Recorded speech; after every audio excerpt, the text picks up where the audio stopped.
Uttarakhand CM Pushkar Singh Dhami Annamayya జిల్లా మదనపల్లెలో పర్యటించారు. ఈ సందర్భంగా ఆయన మదనపల్లె పట్టణంలో మాజీ ప్రధాని వాజ్పేయి విగ్రహాన్ని ఆయన ఆవిష్కరించారు. అంతకుముందు హెలిప్యాడ్ వద్ద పుష్కర్ సింగ్ ధామికి ప్రజాప్రతినిధులు, అధికారులు ఘన స్వాగతం పలికారు.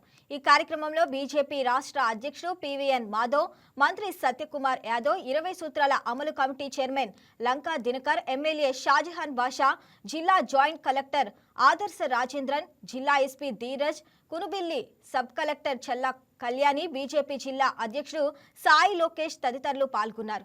మదనపల్లిలో నిర్వహించనున్న బహిరంగ సభలో ఉత్తరాఖండ్ సీఎం పాల్గొననున్నారు.